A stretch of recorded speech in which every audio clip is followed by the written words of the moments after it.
Welcome to the Daily Gospel of John, taking a brief look at verses 15 through 17 in John 21. When they had finished eating, Jesus said to Simon Peter, "Simon, son of John, do you truly love me more than these?" "Yes, Lord," he said, "you know that I love you."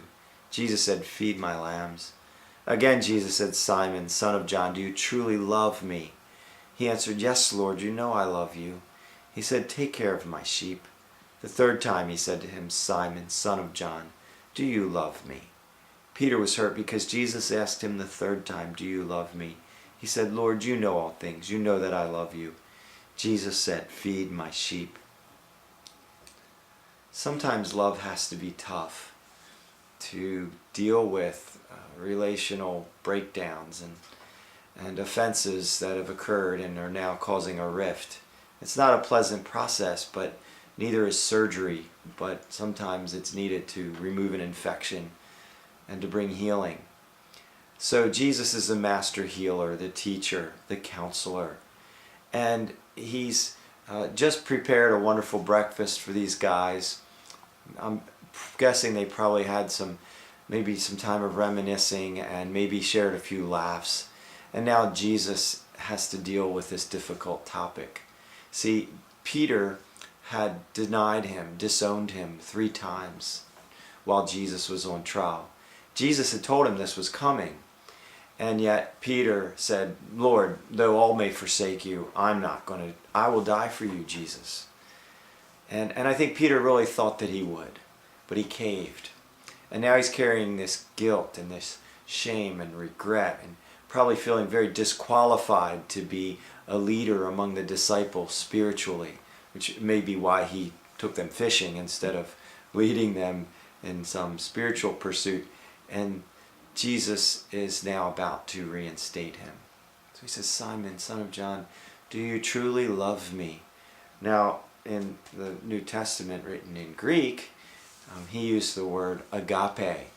Now, agape is the word for God's kind of love, that unfailing, perfect, holy, selfless, giving love of God. And so Jesus said, "Simon Peter, is this the kind of love you have for me?" And Peter says, "You know that I love you." But he uses the word phileo, where we get our word Philadelphia, city of brotherly love. It's brotherly affection or brotherly love. Peter uses that word. "Yes, Lord, you know that I love you, phileo." Jesus says again, "Do you have agape love for me? Is God love?" Peter answers again, "Lord, you know I have phileo love as a brotherly affection for you." Peter's been humbled. He had claimed a great love in his arrogance, and then he knows that he blew it.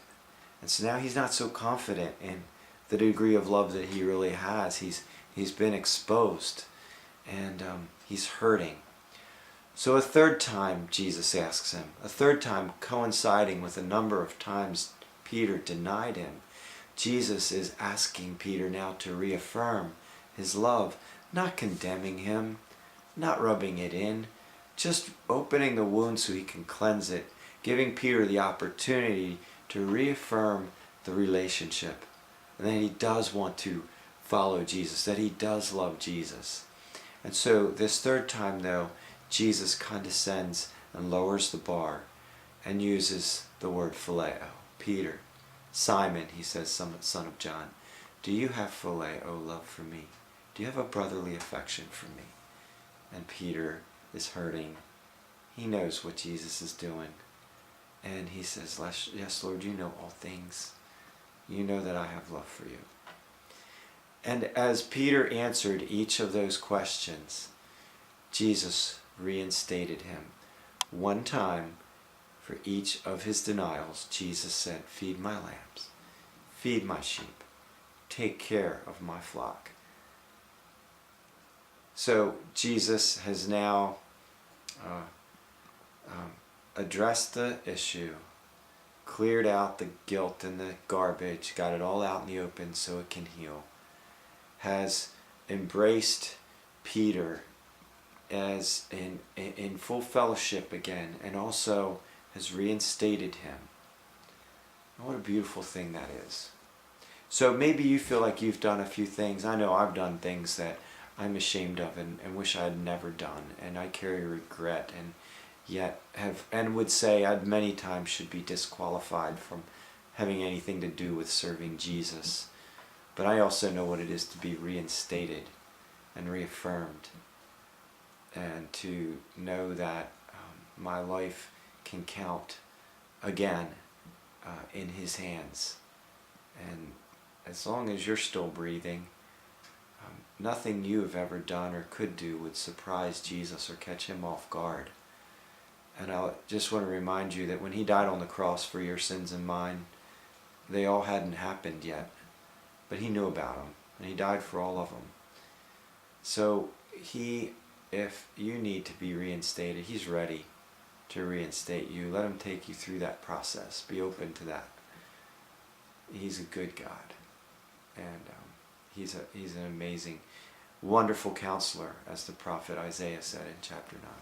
Wonderful counselor. Well, thanks for watching. God bless you.